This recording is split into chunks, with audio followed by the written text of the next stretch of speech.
Hi.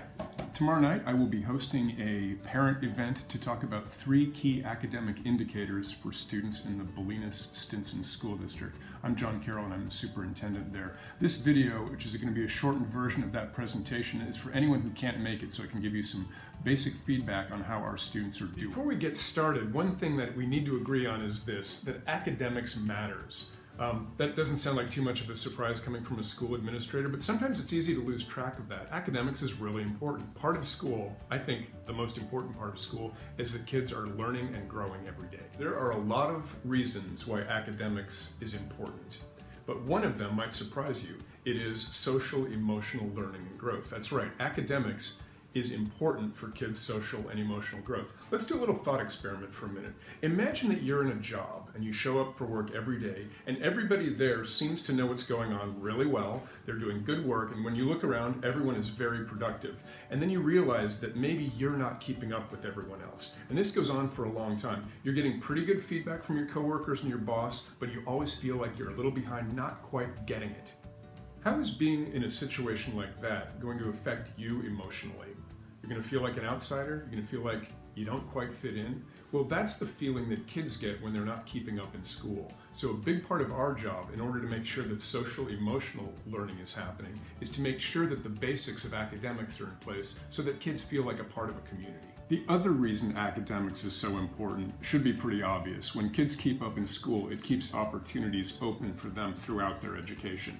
A student who leaves our school in 8th grade ready for high school is going to have many more doors open all along the way.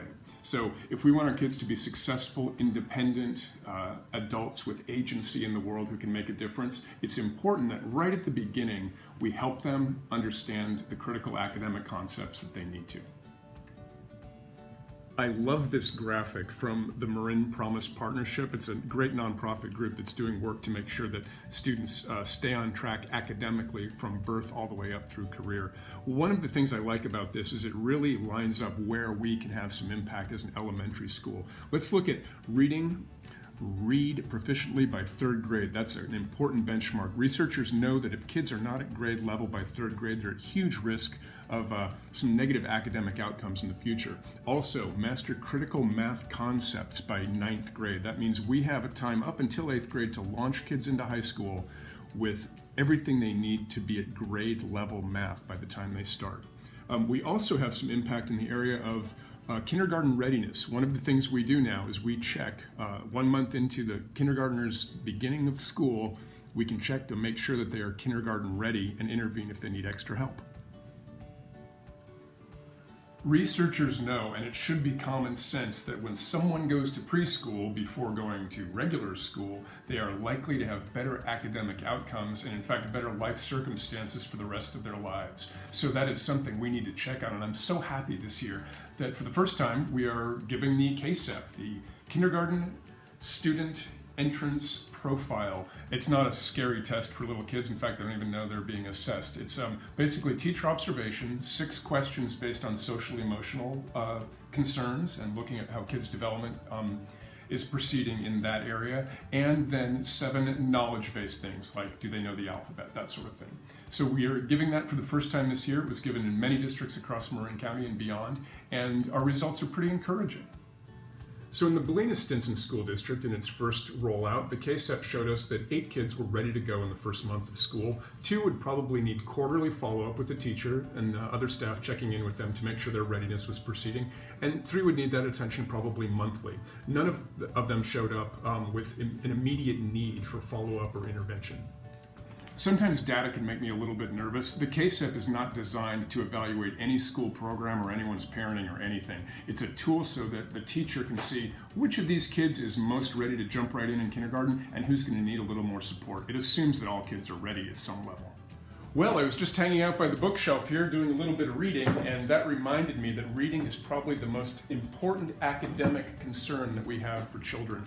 We check reading in 3rd grade because it's a benchmark that researchers use because they know it's predictive of how a student is going to do in school later on. If students are not at 3rd grade reading level, that means they need some intervention to make sure that they get there.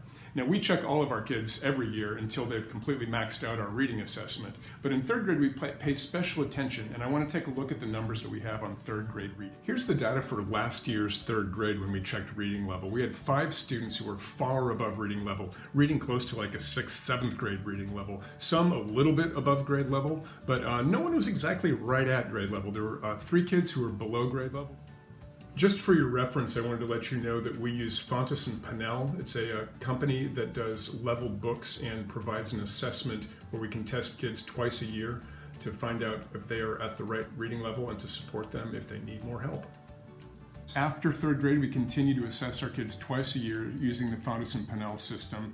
And by the time they get to middle school, most of our kids have completely maxed it out. And by 8th grade, they're all reading at grade level and are actually, what they say now, reading to learn rather than learning to read. The last benchmark I want to talk about is the one I probably talk about the most, maybe too much for some people, and that's to make sure that all of our students, when they graduate, test into 9th grade level math, which is Algebra 1 when they get to high school. The reason that's so important to me is that if you're not at grade level in 9th grade, you're really not very likely to make it to Algebra 2 before graduating from high school, which means you're not eligible to apply to either the California State University system or the UC system. That's a huge opportunity, and whether you want to go to college or not, whether you think college is important or not, it's really important that we keep as many doors, as many options open for all of our students. And so 9th grade math is a key benchmark that we're going to be looking at. I've just gotten some data back last week from the Tamalpais High School District that I'm happy to share with you, which shows what our progress has been over the last 4 years. This is all the students from the Bolinas-Stinson School District who are currently enrolled in math classes in the Tamalpais High School District, either Drake, Tam, Redwood, San Andreas, or Temescal. So here's what we're seeing with last year's 8th graders, this year's 9th graders in the TAM district. Some students go to private school, which usually means grade level placement because those schools are hard to get into. 5 were at grade level on the normal path for graduation and for college eligibility. 1 was at grade level but on a slightly slower path where the pace is slower, but usually kids get caught up and will remain eligible while they're in high school. And 1 was in a modified math class for special education students. But let's look at the bigger picture. Let's look at all of the students who graduated from Bolinas-Stinson and went on to enroll in math classes in the TAM district. This is all the classes put together, a total of 44 students who are currently enrolled in the TAM district from Bolinas-Stinson, and 86%, that's a great number. I feel really good about that. 86% are on track in math to be eligible to apply to the CSU-UC University system. That's really good. 9% were enrolled in special education math classes, which is a little bit different, and 4%, all of whom were in grade 12, hard to tell what their trajectory was, will not be eligible to apply for CSU and UC systems.